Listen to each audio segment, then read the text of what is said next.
Morning, everybody. Just about to start the third match on Court B today in the WFA Optegra Championship. Hull versus Bournemouth. A vital match for Hull, wanting to gain points and move away, well, move towards City with a chance of avoiding the playoff for relegation.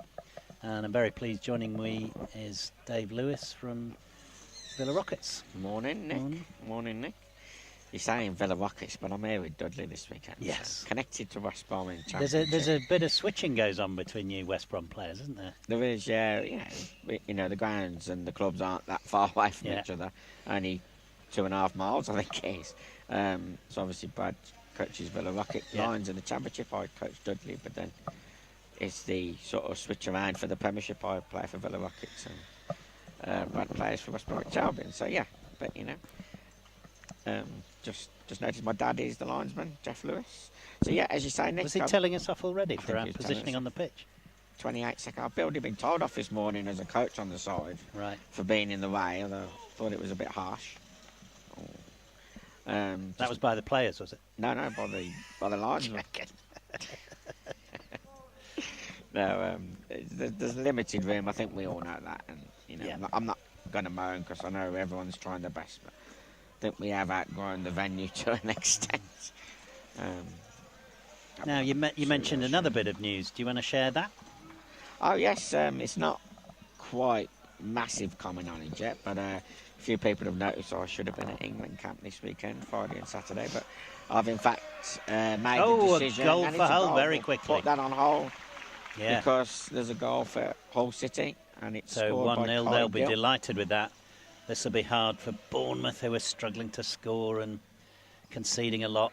I do feel, and I shouldn't say sorry for Bournemouth. And, they played well against Dudley yesterday, first game, and even took the lead against us, but then seemed to, you know, as soon as one goal goes in, they can't stop that sort of momentum. We were saying individually the players have got great skills. They've got that brave setup you expect from teams, you know, high wing, and but there's just enough of a gap and just not enough accuracy on the finishing that they're getting very severely punished. Adam should be in reverse here. Oh, I would love to see Adam. Do you remember in reverse the Premiership game when I think it was Southampton were trying to play the high press that everyone played, and they got beaten 7-0 or something, and the coach goes, you know, but I've got to play that way to compete. To compete, it's like but that's a strange one. Exactly. But you feel a touch that way with Bournemouth, that everything about the mindset is right, but they're getting punished because of that. Well, if you look at them, if you look at Bournemouth compared to say Man City literally parked 2 players in the box. So to me, that's playing to compete. And you've got to say Man City have conceded a lot less goals whilst they've been doing that. So, you know, but if you're trying to play like for like and you quite haven't got the players, maybe it can be difficult. You know, it's like asking Leicester City to play like Man City, isn't it? That's mainstream. Not what it was anymore, is it? Or Arsenal, or I know you're an Arsenal fan. Result wasn't good yesterday for your Arsenal. No, but, well, they've never been good. I mean, they just slipped away. Anyway, okay. As Bournemouth prepare for their goal kick. You weren't at the England camp. I went at the England camp, I got to get interrupted by a goal. So I've made the decision to step away from the senior England squad. Purely my decision. Total respect for the lads and want them to go on and win the Euros in September in Italy. And also the World Cup in Argentina next year. But I feel like, I am older than the rest. I'm 42. Not that age is a barrier to this sport, of course. Dave Sheringham-Lewis. Sheringham-Lewis. I prefer to be Shearer. Okay. He scored more goals. Yeah, but he retired much earlier. Yes, taking the decision to move away. I'm 42. I think your head and your heart has to be 100% committed to it. And I think, there's a massive schedule coming up each month. I am involved, and if people know, I am involved in a lot of other aspects of power chair football. I'm the league chairman of West Midlands League. I coach. I still play. Still going to play for Villa Rockets in the Premiership. But I'm doing a lot of stuff away as well from power chair football. I'm getting married next year. Of course, well, isn't that a slight irony as one half of the Lewis household quits international football? Yes, some more breaking news. The other half, well, she's not quite a Lewis yet. But yeah, so Laura, my partner's gone up to Scotland training camp today. So her journey begins whilst mine ends. And I love that. I love the fact that, you know, she's been asked to go to the Development Home Nations start of May, so I'll be going there as a supporter, which will feel a bit strange. Yeah. I'm sure I can find a bit of Scottish in me somewhere. No. Shirt, are you? No way. So yeah, it's Laura McEvans. I've been calling her in our house for now. She has got Scottish grandparents, are no longer with us, but you know her name previously was McGilvery. Fabulous. Hannam couldn't finish. That's to the point we were making earlier. Everything is right for Bournemouth. They just need. Yeah. I won't say things to go their way because the whole season, but you know, more accuracy on the finish. I think that was the right pace, wasn't it, from Skinner and everything? Oh, that was 99% perfect. The only thing that wasn't perfect was the finish. But you can see that they're trying to do the right things, as you said earlier, but just haven't probably got quite the execution or the technique. But I can see some players have definitely improved. I've known Adam a long time. He's still battling away. Great goal.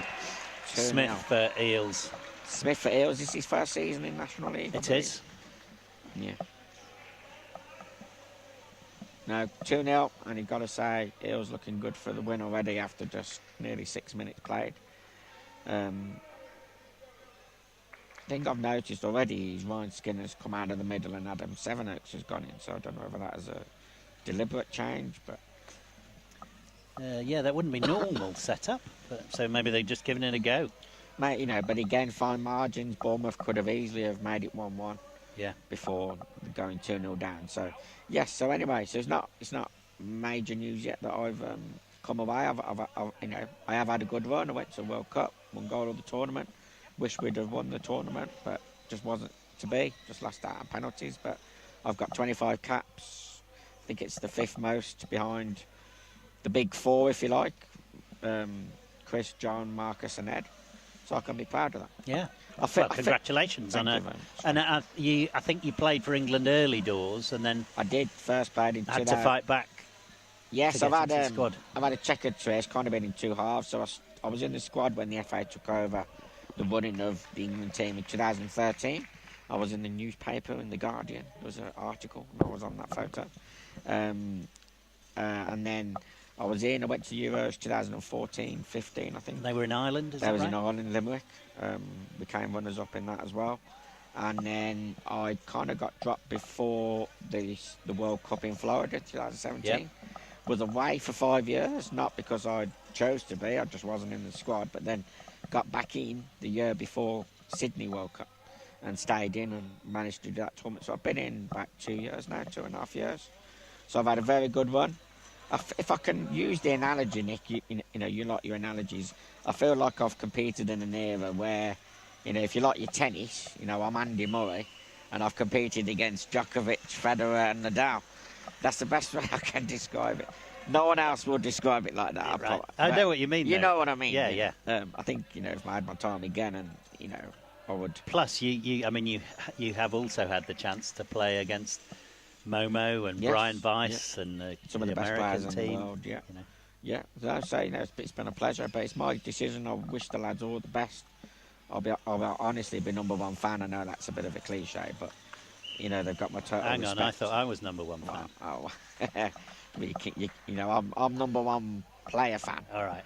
You're like not an outside supporter, that's wrong, but someone who doesn't have a child or an involvement in the sport. You know what I mean? I'm digging myself a hole here. You've got a big involvement in the sport, which is fantastic because you didn't know anything about it until you got involved. Well, it was Charlie. Did you play with Charlie Kitcher? I did. I went to Limerick. Charlie Kitcher. So it was Charlie who introduced me when Charlie and I worked together. Yeah. I think he's still working at BBC. He is. I had a rumour he was coming back, but referees in the way there. I'd love to get, if you're ever watching and listening, Charlie, I'd love Charlie to come and do some commentary. I think he'd be class. Nothing else. He'd be class. It'd be good. Yeah. It'd be good. The funniest thing I've got from Charlie was early doors when we were trying to do goals of the season. I've told this story before. Right. Go on, get that. And Charlie didn't touch the ball. He dummied it. The keeper followed him and the ball went in the goal. So Charlie wanted to claim the goal of the season without touching the ball. That was a very class piece of play. Would have been like the Pele goal where he... Yes, exactly. Well, no, it was a miss, wasn't it? Yeah. Pele didn't score. Yeah. He went... Ball Yes. went that way. Yeah. Pele went round. Yeah. You can Well, tell I'm showing my age, Nick. Yeah, I can't say That's- Charlie scored, but Aspire scored. Yeah. You know, and just we couldn't. There was no way we were going to find a way around those rules that said the player who doesn't touch the ball gets goal. Yeah. Anyway, so congratulations on your England career, Thank you very Dave, much, and, Nick. and As I said- congratulations also to Laura. Thank you very much. It means a lot. Obviously, still heavily involved in the sport. I have a lot of involvement, so just looking to continue. The one thing I should say is I'm looking to focus on my coaching more. I'm doing a program for the FA, so I'm running the regional talent pathway for the power chair, the Midlands pathway. We've got a date coming up middle of August.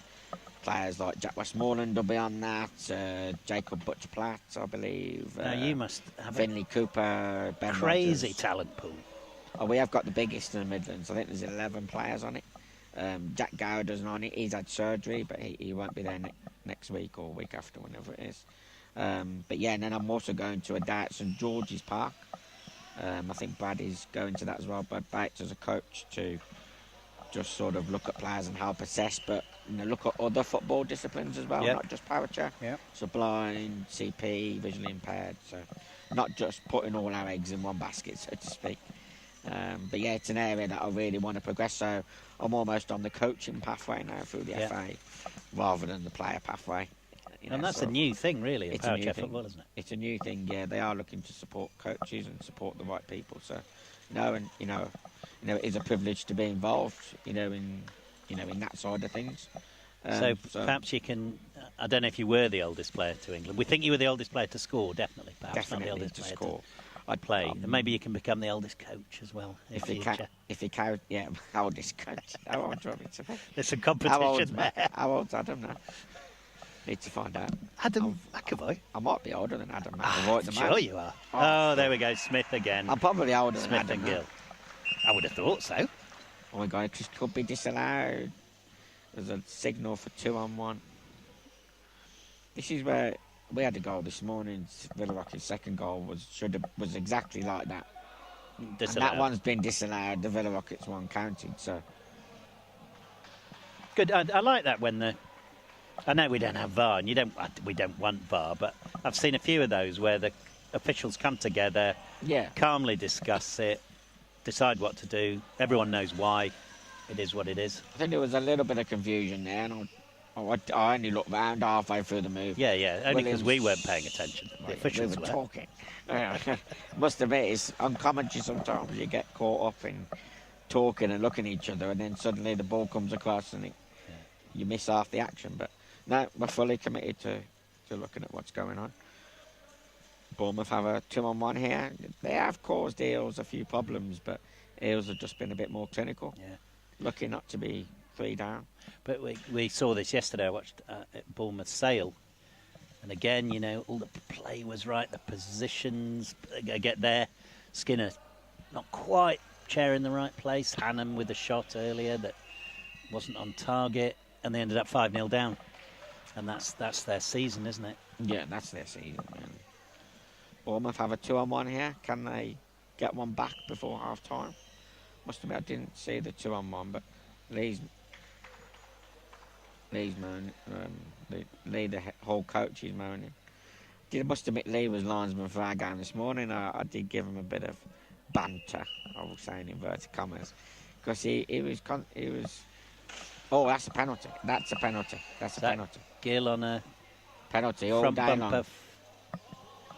You can't argue with that. I don't think anyone can argue with that. No, kind of soft, but entirely a penalty within the rules. He's just drew him in. He's like, he just hasn't got there.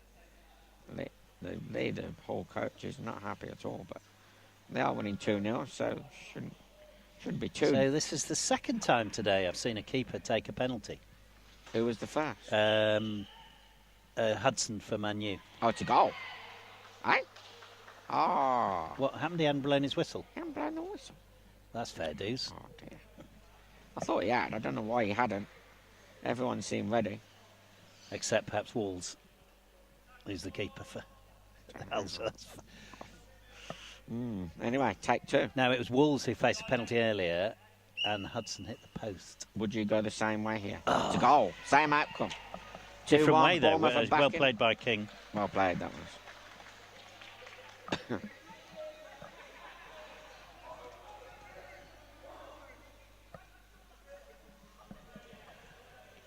Amazes me. Always looks uncomfortable in his chair. He played against him yesterday. Almost wanted to run on and sit him up. Chris King. Yeah. I did say to him after. I said, "Do you need sitting up, mate?" Oh yeah, we're going to get a touch here.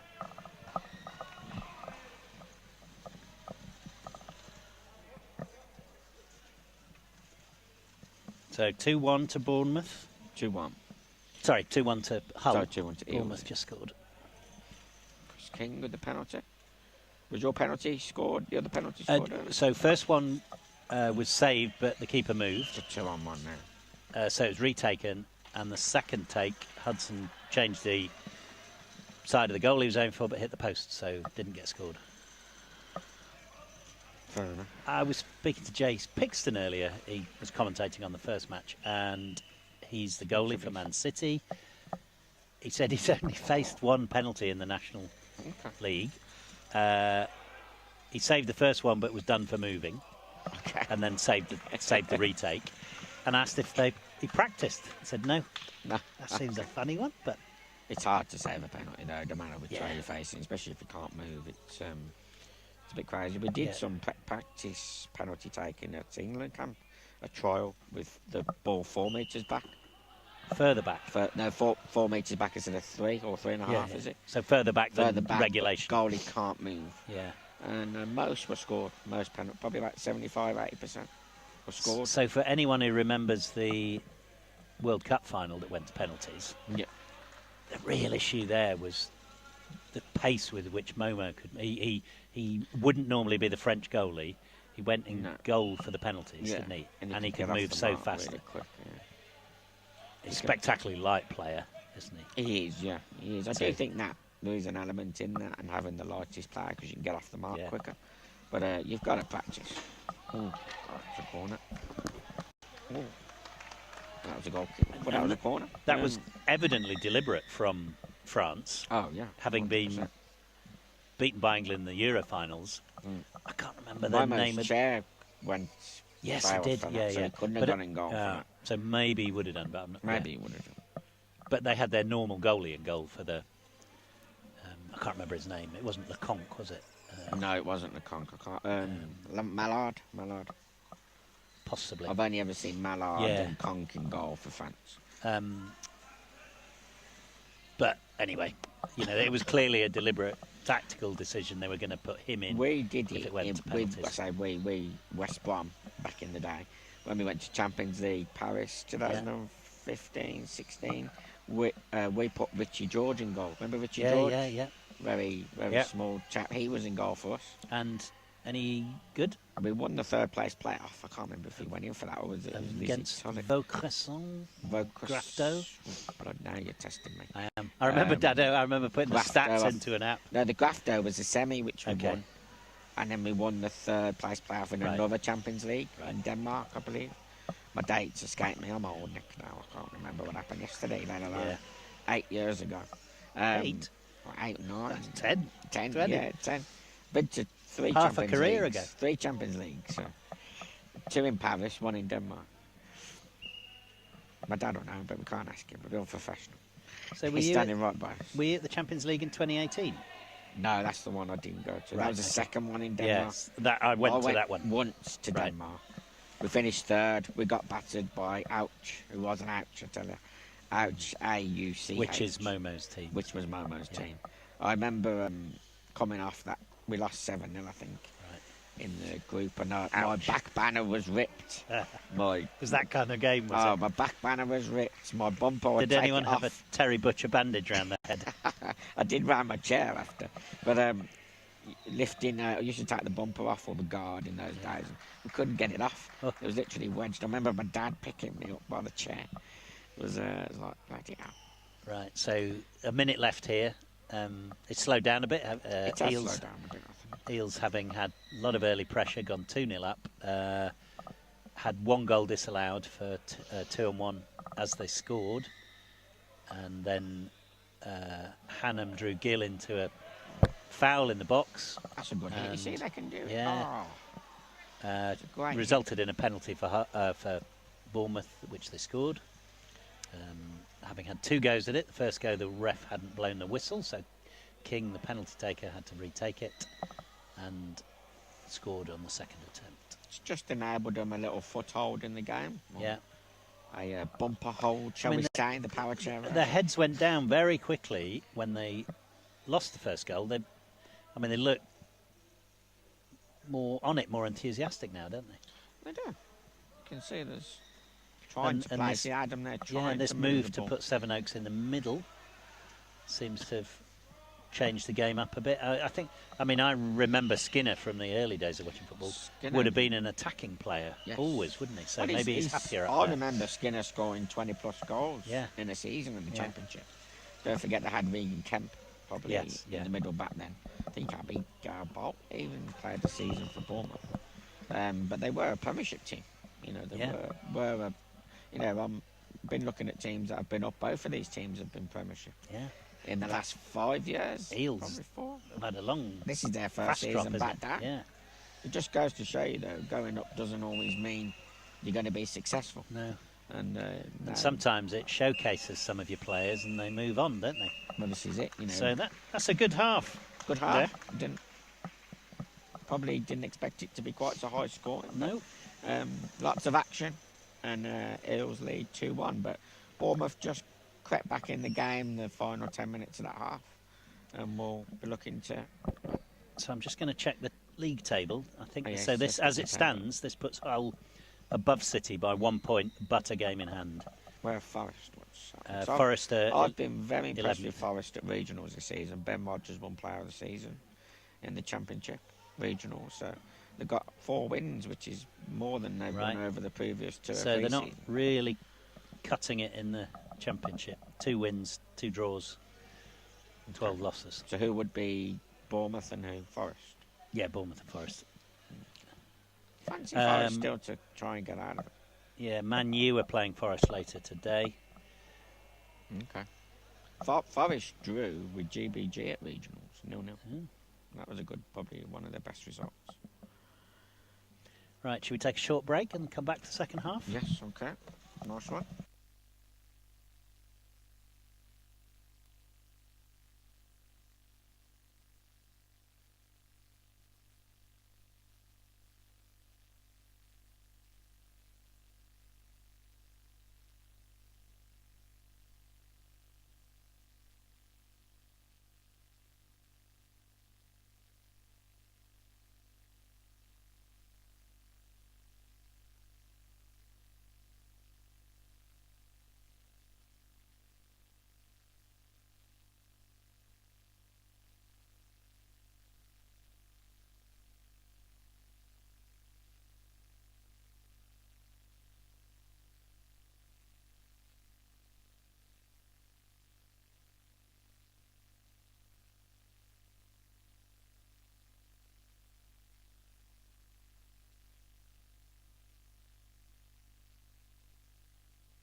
That's not to be.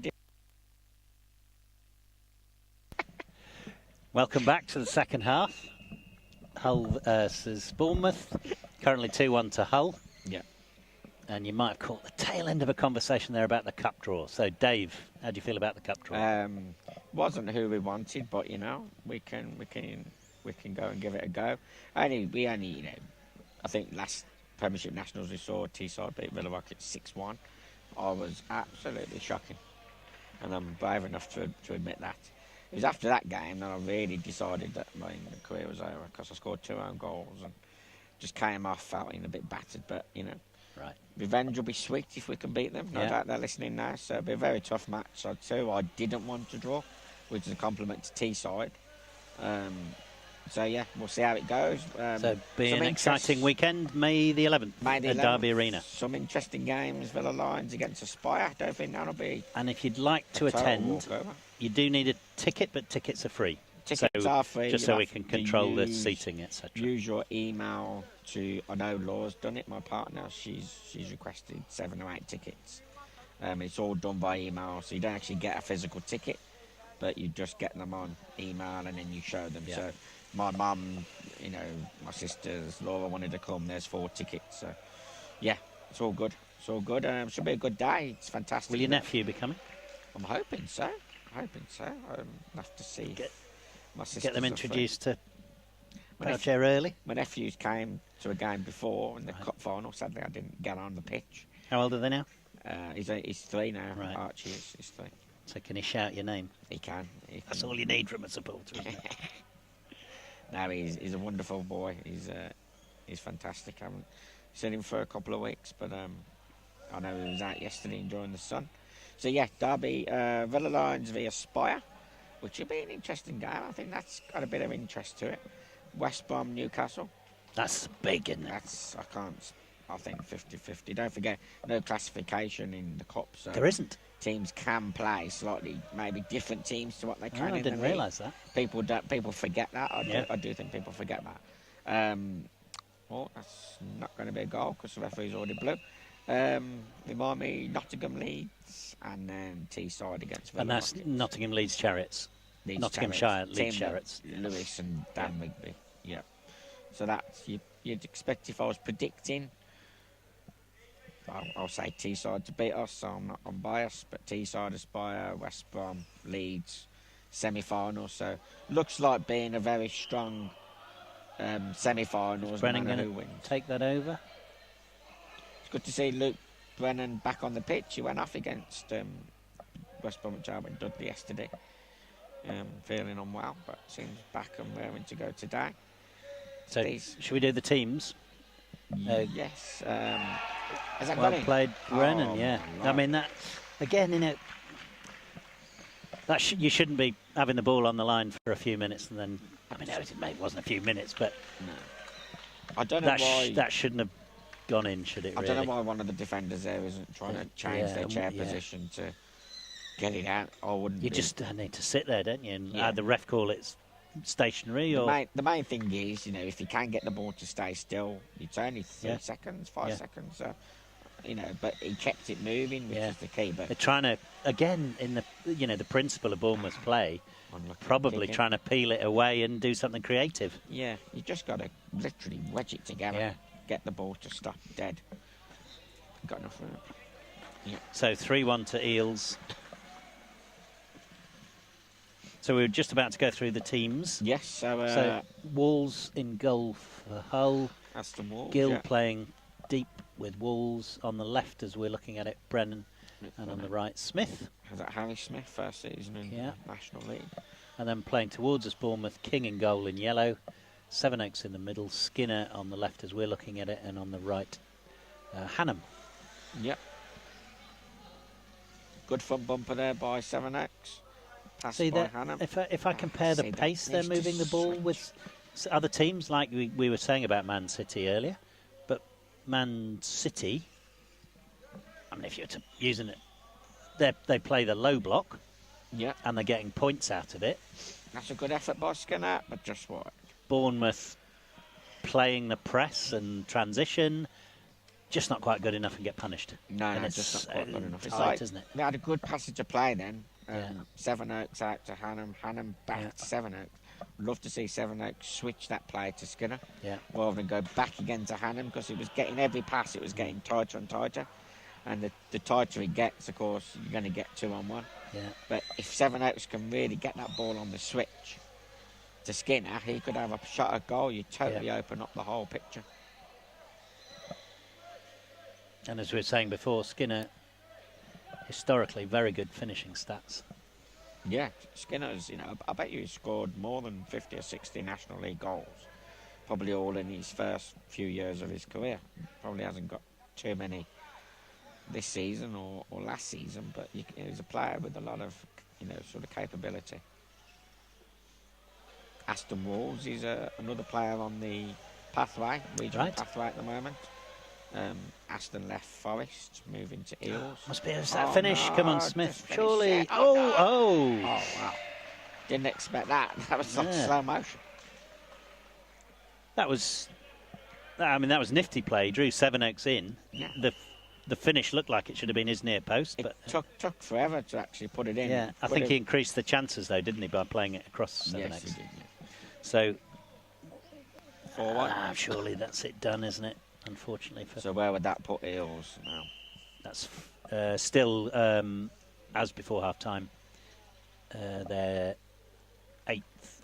9th above City now in 10th. Still by a point, but goal difference good. Oh.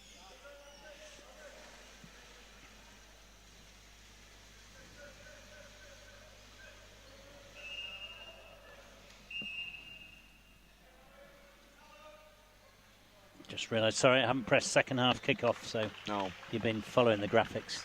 The clock won't have started. I'll see if I can get the clock reset. Okay, so Bournemouth kicking, far side. Sub Jefferson has come on for Eels for Harry Smith. That's a 2 there, shoot.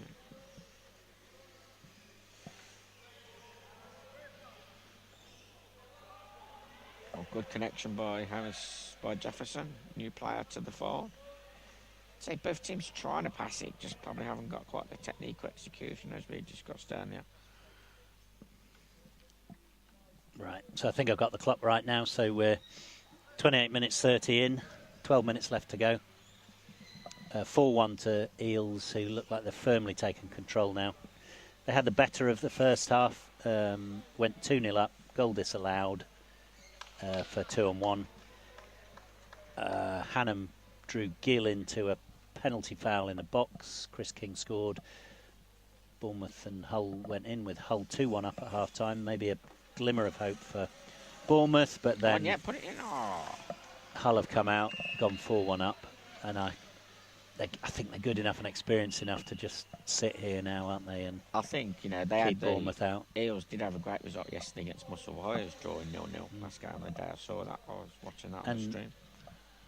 Where they are in the league, it's so high. Grinding out draws gets you points, doesn't it? That it takes you away from other teams. Makes a difference, I tell you. Just unlucky. See though, high. I mean, that was a bit too. I've never seen a team with all 4 players in the box, or certainly in the final third. But bar West Bromwich Albion, of course. So we've had a substitution. Hannam is off. Berry is on. Jefferson came on as well. So Smith went off and Jefferson came on. Jefferson for Smith. So.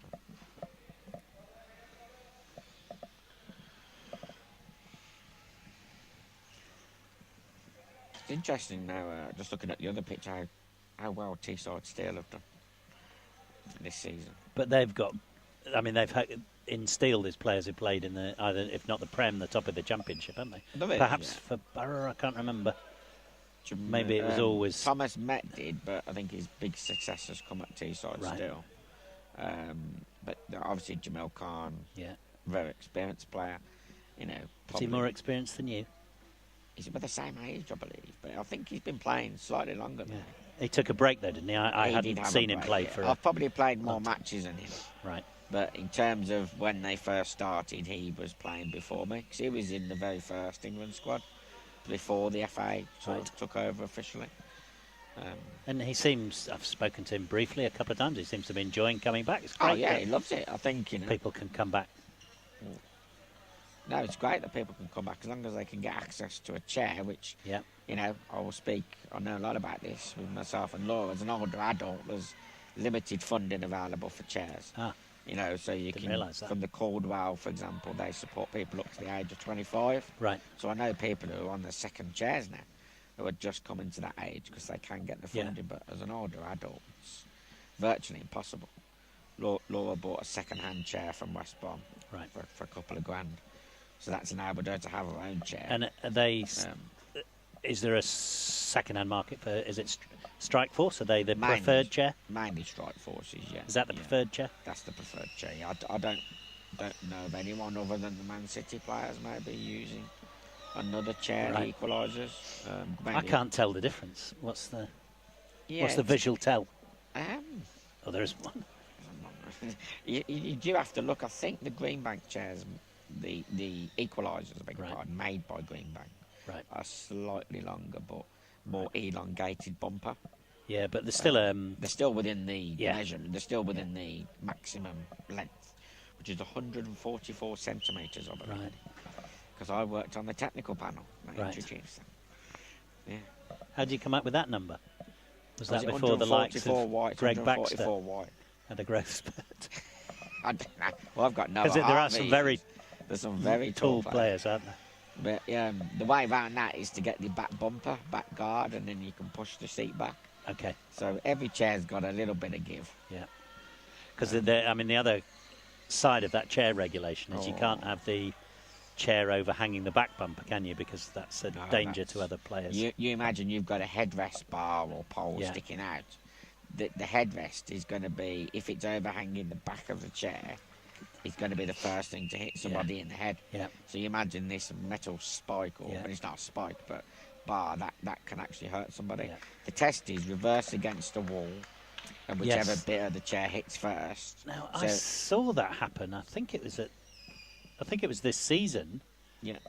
And somehow their chair had got misset, and the officials did that test, and they couldn't play the first half until they'd sorted it out. I don't think all the officials, if I can say this, always remember to check. But unless players are just very good at avoiding it now, but it used to be a huge problem. But of all the tests, that's a really simple one. It's a very simple one. You just park your chair against the wall or against... To be fair, the wall's not always best because the skirting board sticks out. So against this, the dividers here, if the back of your chair, the base of your chair hits first, you're fine. If your headrest or the bar on anything the back else, of your chair, it's not okay. As you say, we just want to ensure there's maximum safety. And that was a key thing at the time that came in because, there was no rules to say that you can't have a massive headrest sticking out the back of your chair.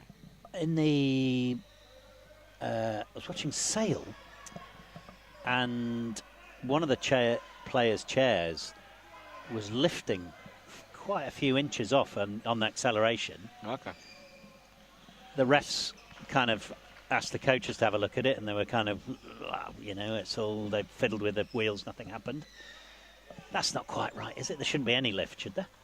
Because obviously there's a tip risk there, or the ball comes under. And well, I think someone who does that, very high-profile player, is John Borden. John Borden's chair. Will tip, will it? Okay. Yeah. You watch John if he's listening, and personally, I think. Is it a little tip or like? And Ethan Fisher as well. Right. It's a little tip. It's not completely off the ground. This almost looked like a wheelie. So it wasn't like an acceleration. I know what you mean. You see it a lot in the European games and the French. It just means I think there's a lot of acceleration going through the chair. But what it might be down to, because I think mine does do it a bit without picking out other players. If you've got your tyres pumped up maximum, and on your back wheels there is more of a up gap. Slightly. Yeah. That's what causes it, so it looks worse than it is. Yes, okay, yeah.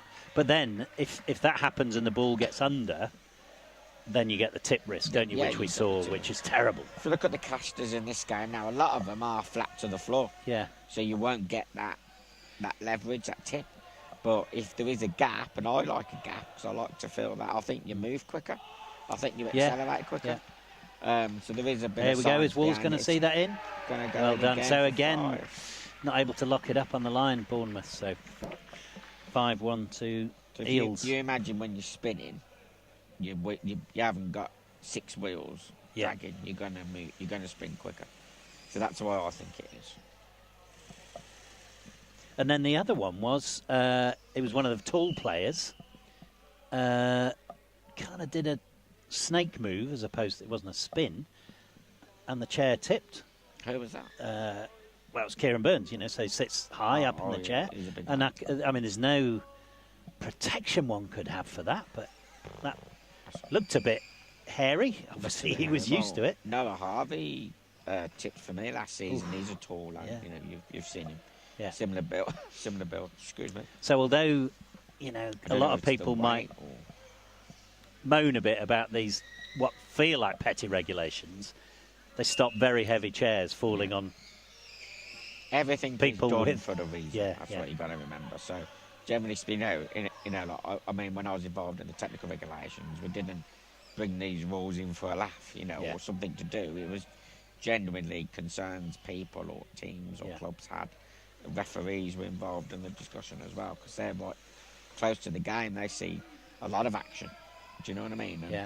And I think the other the good thing about it, of course, is it maintains the level playing field, doesn't it? If players of different weights and sizes could change the chairs to suit their physique, then physique would play a large part in the game.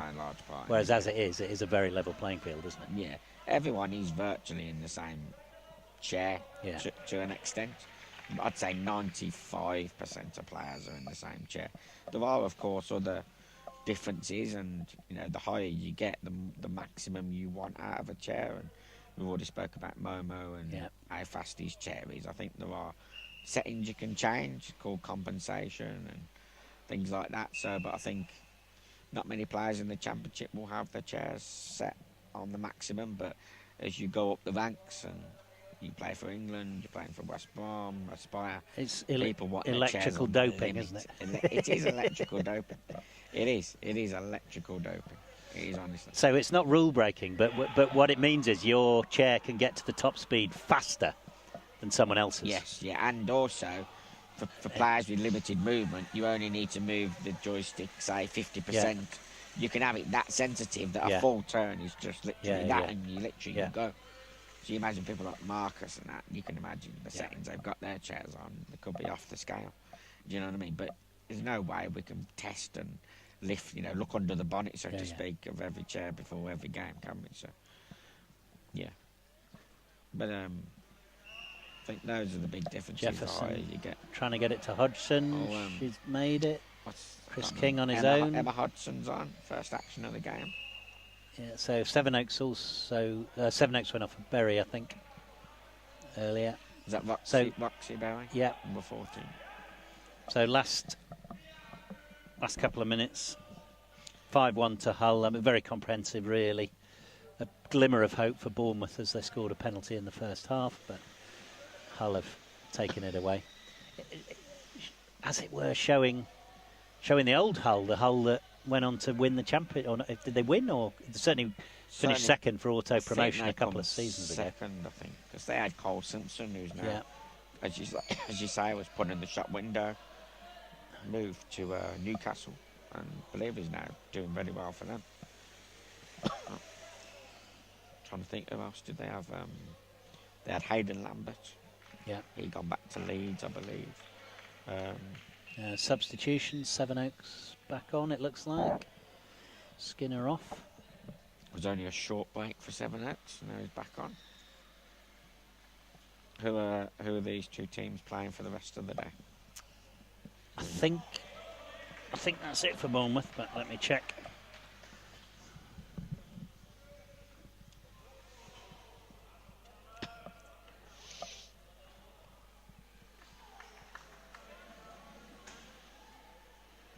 So, Championship, Hull are done for today. Okay. So they'll be on 18 games. They're now a game ahead of City and a point above City. Bournemouth I have faced Villa Rockets Lions. Okay. I expect Villa Rockets Lions to take that away. Villa Rockets quite prolific, Lions quite prolific scorers, aren't they? Again, Yeah, I think they'll generally be. speaking. They beat Man City 2-0 yesterday. And then City in that kind of mix at the bottom are playing GBG Knights. It'd be hard for them to take points off GBG Knights. Just hearing that it's 2-2 on pitch A between Teesside Steel and Sale. So the clock's down to 0 here, so it's with the ref to finish. 5-1 to Hull. In a way, a predictable 3 points, but an important 3 points. It's moved them above City and out of the And there goes playoff the zone. final whistle. Ian Harley, referee, blows the whistle. So what's the rest of your afternoon? We are on last game, 3:05. Right. Any more games coming up now? I might go and have my lunch and then come back. Yeah, Probably why 2 don't you have a games. rest and leave it to us, Dave? Are you on commentary the rest of the day, Nick? We're a bit light this weekend, so we're doing what we can. Let me go and get my belly filled and go All to right. the toilet. And I'll Okay, come well, if back. you come back, you'll be welcome. Yeah, Thanks no, for joining us for this. Well Thank you, done, Nick. Hull. Good to speak as always. Cheers. Thank you. Bye. Bye-bye.